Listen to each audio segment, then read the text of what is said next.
What is going on, ladies and gentlemen? Today, we are going to be going through my preseason power rankings for the 2025 NFL season.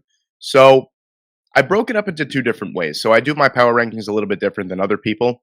I don't just go 32 all the way down to one. I do different types of categories. So, if you see here, I have a specific number of teams. So, we're going to go through each category individually. So the way that it's numbered, it's from left to right. So wherever I put that team, say, I have the Jets at number 28, they'll be the first one on that, and then so on and so forth. So that's how we're going to do it. And we're going to break down each team as we go along in each separate category. So this is how the first category shakes out here. These are the number one pick contenders, in my opinion, from 32 down to 28. So at number 32, I have the New Orleans Saints. Pretty straightforward. This team seems like it's going to be the new worst team in football, at least for this upcoming year. The quarterback competition is a little bit less than inspiring.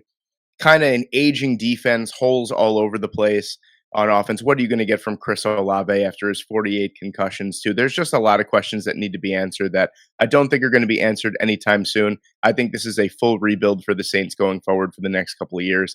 Then at 31, you have the Cleveland Browns. Kind of same deal for the most part, but just it's really the quarterback position. There's five quarterbacks on the roster. They drafted Dylan Gabriel. They drafted Shadur Sanders. Are either of those guys going to be the starters? You have Joe Flacco. You have Kenny Pickett. And then, of course, you have Deshaun Watson on the roster. So just a lot going on there. And I really don't think that any big time question was answered. I did like their draft, to be quite honest with you. I liked Mason Graham. I liked picking up Harold Fannin in, I believe that was round four as well. Quishon Judkins is looking, and Dylan Sampson look like they're going to be a nice 1-2 punch for the foreseeable future. So they got the pieces in place. I just don't think they're going to be able to put it together right away until they get that true quarterback of the future, which hopefully they'll be getting in the 2026 NFL draft. Then you have the Titans, and this is purely just because they were, the technically the worst team in football last year. They got the number one overall pick.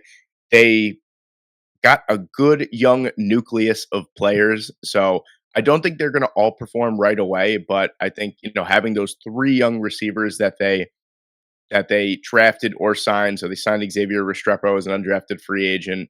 They drafted very, very well Gunnar Helm, Cam Ward, Kevin Winston Jr. I love what they did. They have young pieces from last year as well. J.C. Latham is going to slot in at his normal position on the offensive line at the right tackle position. So, I'm expecting a big breakout season from him as well.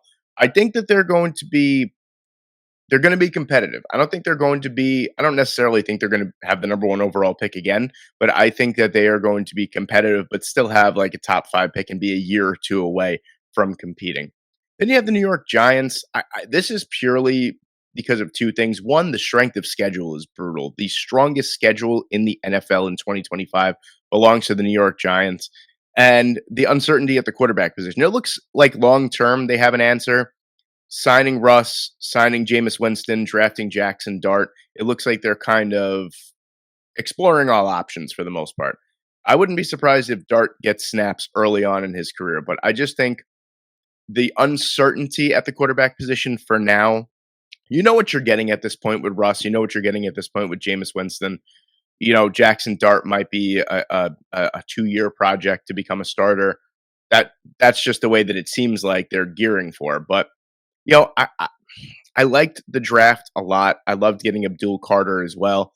I think they have the pieces in place, but unfortunately, I just think the strength of schedule is just going to wind up killing them in the long run. Then you have my New York Jets here, and it pains me to put them at number 28, but I mean, I don't really know what to expect from this team. Is this a team that could turn around and have just as good as a defensive season as they did in 2023 and make some real noise and potentially be a playoff team at 9-8?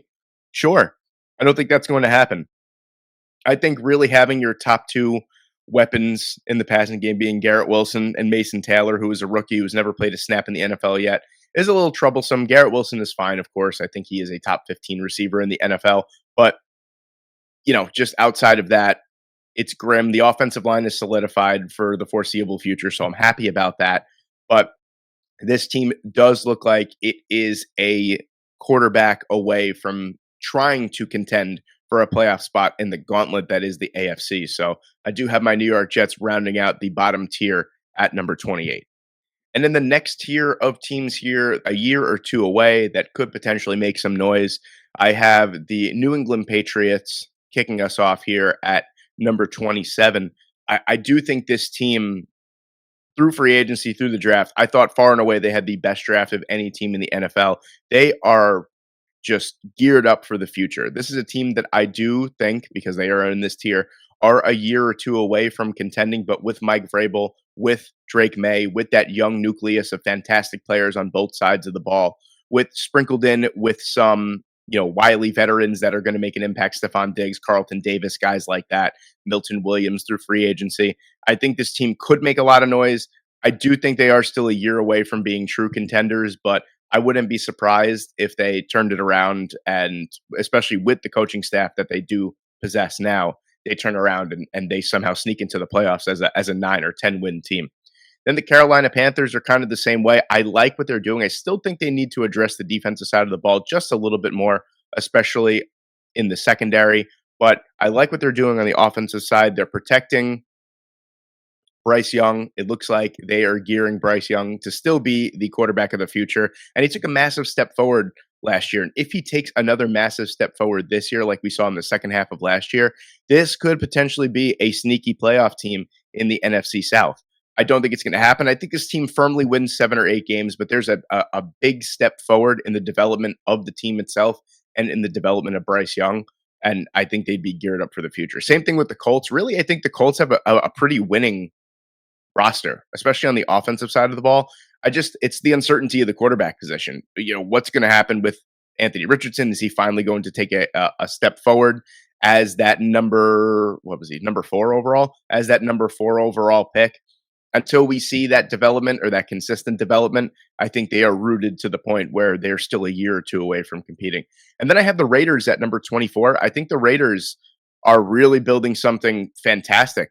Their first 2 picks last year were amazing. Brock Bowers, Jackson Powers Johnson, those guys are solidified superstars on the offensive side of the ball. They drafted Ashton Jeanty. They have Geno Smith. They have Pete Carroll. The pieces are in place to contend sooner rather than later.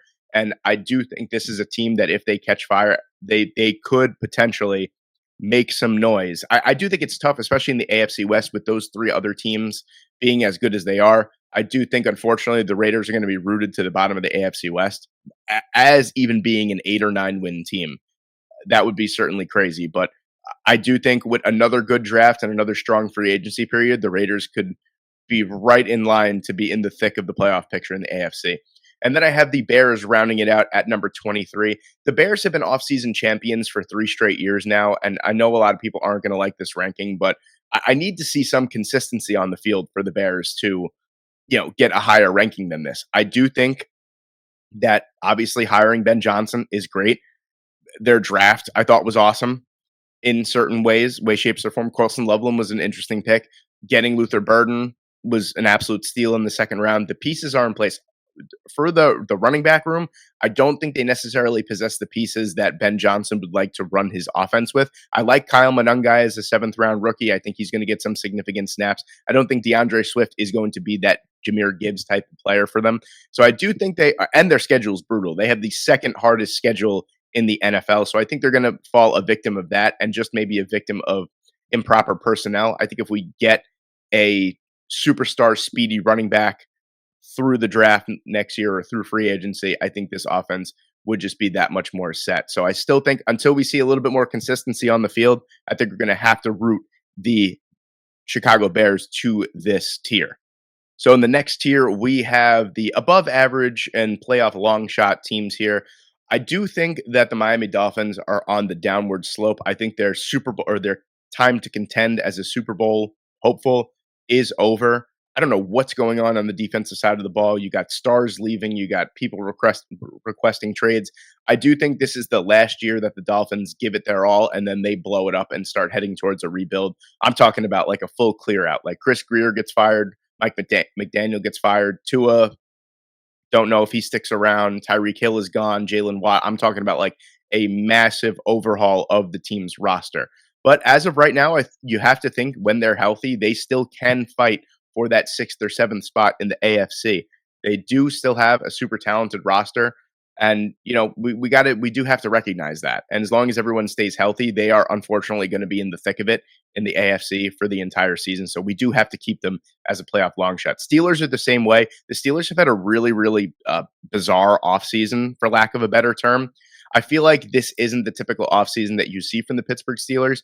I feel like it's usually coherent and sound. And I feel like this was every time the Steelers made one step forward, they made two steps back. Still without a true number one quarterback on the roster right now. It looks like Will Howard and Mason Rudolph are going to be fighting for that QB1 spot. And even if Aaron Rodgers does sign, I don't know how far he truly takes this team. This is a team that, again, just purely off of Mike Tomlin and his ability to coach anyone and everyone, I think this team is going to be firmly in the thick of the playoff race. But I think if they do get in the playoffs, it's yet again going to be a first round exit like it usually is. Then you have the Dallas Cowboys here. I feel like a lot of people are a lot lower on the Dallas Cowboys. I still think, fully healthy, this team is really good. They drafted pretty smartly. I know Tyler Booker at, what was it, number 11 or number 12 overall was a surprise, but you just had a Hall of Famer retire. You need to replace that immediately. And Tyler Booker was one of the best interior offensive linemen of the draft. The running game situation is still a little weird. Was it Miles Sanders, Javonte Williams, and Jaden Blue? I think Jaden Blue is actually going to firmly take the reins of that battle at some point and be that guy going forward for the Dallas Cowboys. But yeah, I think defensively, they're still pretty sound. Offensively, they added George Pickens through a trade. So now you got Pickens and CeeDee Lamb, Jake Ferguson as well, Jalen Tolbert. They have good role players. As long as Dak stays healthy, Dak is always a really good regular season performer. There's no reason why this team can't win, 10, maybe even 11 games. Then you have the Arizona Cardinals, who don't look now have a very, very solid unit, especially on the defensive side of the ball. The offensive line is still a little shaky for me, and I think the weapons outside of Trey McBride and Marvin Harrison Jr. leave a lot to be desired. Can Kyler finally get back to, what was it, 2019 Kyler? Can he finally get back to that? 2019 or 2020, one of those years. You guys know what I'm talking about, but can he finally get back there? I think this year really hinders on the success of Kyler Murray, but I do think this team is scrappy enough to make the playoffs if Kyler Murray can just hook up with Marvin Harrison Jr. and get him more involved in the offense. But don't sleep on this Cardinals team. I think they firmly have a shot at making the playoffs. And then at number 18 in my power rankings, I have the Atlanta Falcons. I think the Falcons addressed quite a lot through the draft. They were uber aggressive in trying to overhaul their edge rushing room. They drafted James Pierce Jr., they drafted Jalen Walker, they drafted Billy Bowman and Xavier Watts. I think defensively they're going to be much better. Can Michael Penix Jr., now he firmly has the reins of this team, can he take them forward to the playoffs? I think that he's going to take a big step forward, and it's going to be interesting to see how this NFC South plays out with two really strong teams at the top. Getting into our playoff contenders, which is number 17 to 12, starting that tier off at number 17 is the Jacksonville Jaguars. You're going to say, wow, that's kind of crazy to have a team at number 17 overall in your power rankings that had a top 5 pick. Yeah, you could be right about that, but I firmly believe in it. And people are going to say, oh, well, just because Travis Hunter. No, that's not the reason why. I love what the Jacksonville Jaguars did this offseason. Adding Travis Hunter is phenomenal. Having Travis Hunter and Brian Thomas Jr. as your top 2 weapons is awesome. Don't get me wrong. Brenton Strange is going to break out. And as long as Trevor Lawrence can stay healthy, I really do feel like this Jacksonville Jaguars team with Liam Cohen can make some real noise. Defensively, they still are a piece or two away from being a more than formidable unit, but I think the secondary is okay. I think the defensive line is what kind of lacks, especially on the interior side, but I think that this offense is going to take them to 10 or 11 wins, potentially. I truly think this team, as long as Trevor Lawrence stays healthy, you could see a sneaky MVP candidate in Trevor Lawrence coming up. At 16, I have the Cincinnati Bengals, and really the reason why they're this low is just their defense. They have the 33rd ranked defense in the NFL. Even after drafting guys like Shamar Stewart and Demetrius Knight, they didn't address the secondary. And I thought that was the biggest problem. Besides for the interior of the defensive line, I thought that the biggest problem for the Cincinnati Bengals was their secondary, and they did not address it. So I think it's going to be a lot more of the same from the Bengals. Of course, with that overpowered offense that they do possess, they are just the fact of the matter is they are going to be perennial playoff contenders. Just with Joe Burrow, Jamar Chase, T. Higgins, all those guys on offense. That's just the fact of the matter. Those guys are too good not to have 8, 9, 10 wins. But that defense is really going to anchor them down again this year. And I think we potentially could see the Bengals miss the playoffs again. But with that offense and with the players that they possess, they're always going to be sniffing around the playoff picture. At the number 15 spot, I have the San Francisco 49ers. Now, I think the 49ers their Super Bowl window is coming to a close.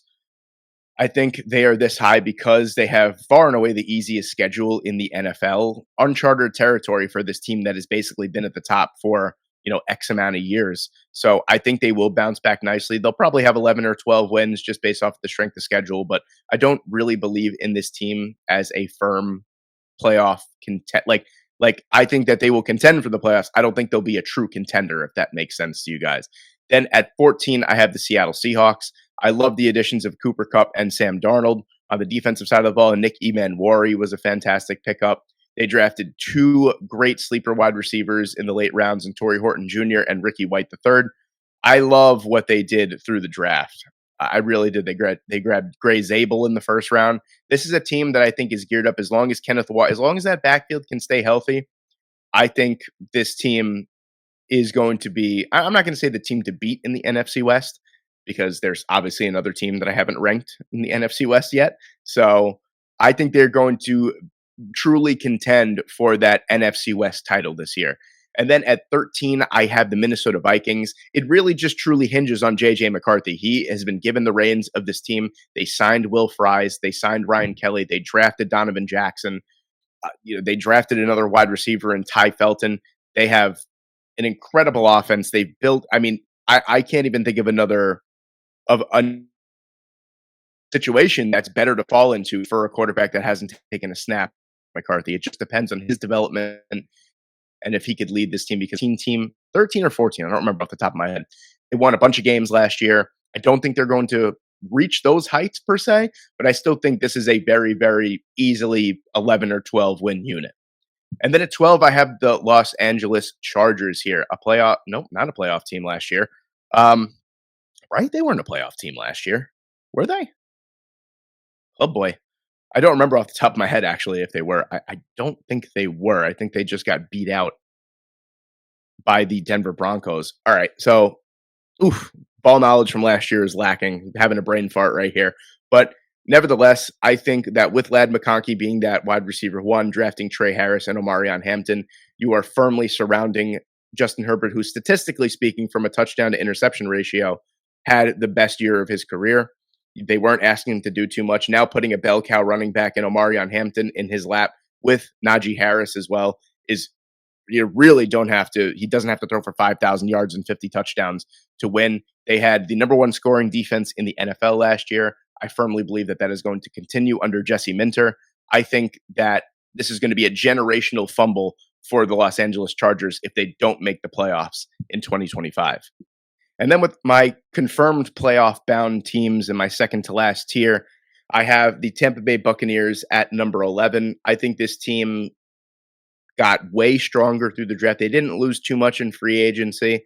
They got stronger through the draft. Adding Emeka Ibuka to this offense is going to be crazy. Bucky Irving, I feel like, is going to break out as a top 10, potential top 8 running back in the NFL. Baker Mayfield is going to continue to play MVP-level football. I think this team is just perennially set up for a division win every single year. And you have the Houston Texans as my number 10 team.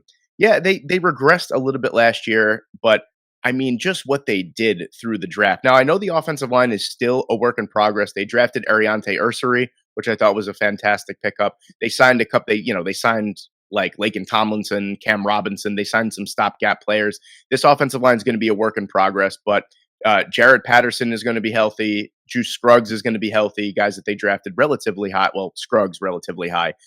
Patterson, I believe, was a fifth or sixth round pick. But these guys are firmly going to be solidified as healthy options in the interior of the offensive line. I'm hoping it could be a little bit better. Drafting the way that they drafted, especially the wide receivers, Jaden Higgins, Jalen Noel. I think this offense is going to be extremely explosive. Defensively, they're just so good. Derek Stingley taking a big step forward. They have Kamari Lassiter as well, Jalen Petrie. They're just a phenomenal defensive unit. At number 9, cracking my top 10, is the Denver Broncos. I think this team was phenomenal last year, adding pieces on the defense like Jade Barron, Tanaloa Hufunga, and then on the offensive side, Pat Bryant, Evan Ingram, RJ Harvey. Every piece of this team that needed to be addressed in the offseason was addressed. And I think they did a phenomenal job. And I don't see how this team doesn't improve on their 10-7 record from last year. And then at number 8, I have the LA Rams. I think I'm always higher on the Rams than the consensus, and I fully understand that. But the Rams just know how to win. They just every game that you think they're not going to be in, they are firmly in. They are always competitive. They added Devontae Adams to go along with Puka Nacua as well. You know, Jarquez Hunter was a player in the late rounds that they drafted that they could make some real noise behind Kyron Williams and Blake Corum as well. This team is just don't forget about Terrence Ferguson too. I think he's going to be a massive piece of this offense.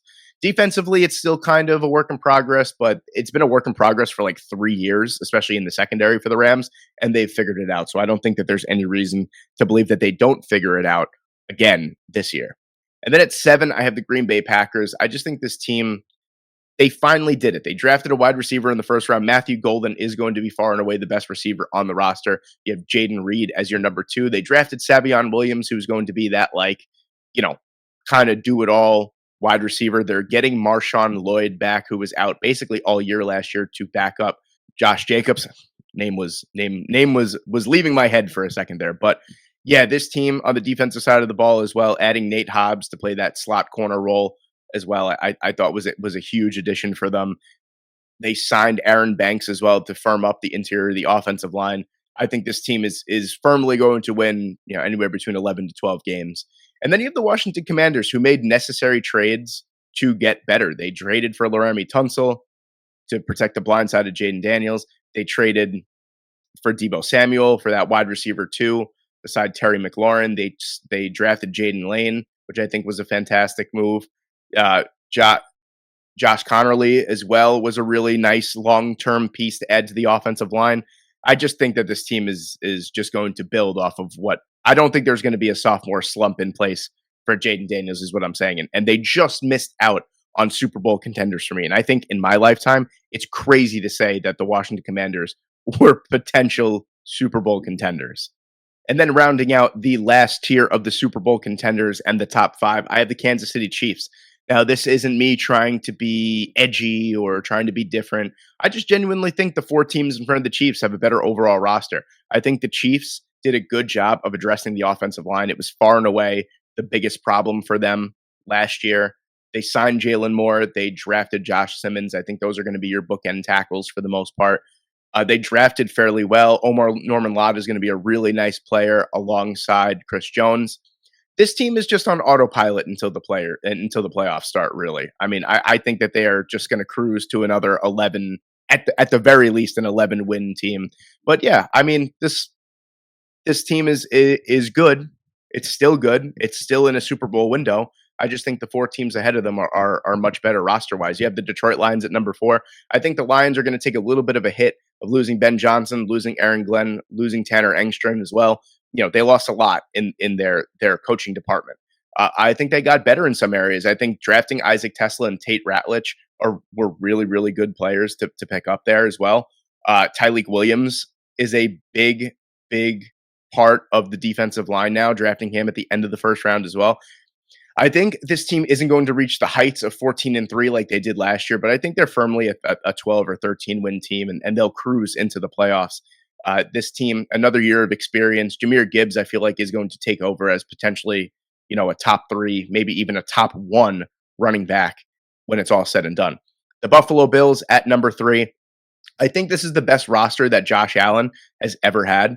I think that they did a really nice job through the draft of bolstering that defensive unit. Maxwell Hairston, Landon Jackson, all those guys that they drafted. They did really, really TJ Sanders, excuse me. They really, really bolstered every part of the defense that truly needed some help. Offensively, I think Ray Davis is going to take a step forward. James Cook had his first 1,000-yard season. They replaced Mac Hollins with Josh Palmer, which I think is a huge upgrade. So you have Khalil Shakur, Keon Coleman, Josh Palmer as your top 3 with Dalton Kincaid and Dawson Knox. I think they're going to be just fine. I think it's going to be another MVP caliber season for Josh Allen. And then as the runner up at number 2, I have the Baltimore Ravens. The Ravens, especially through the draft, they added DeAndre Hopkins in free agency. They extended Derrick Henry, which I thought was great. Just marvelous draft. I mean, every day of the draft was another steal.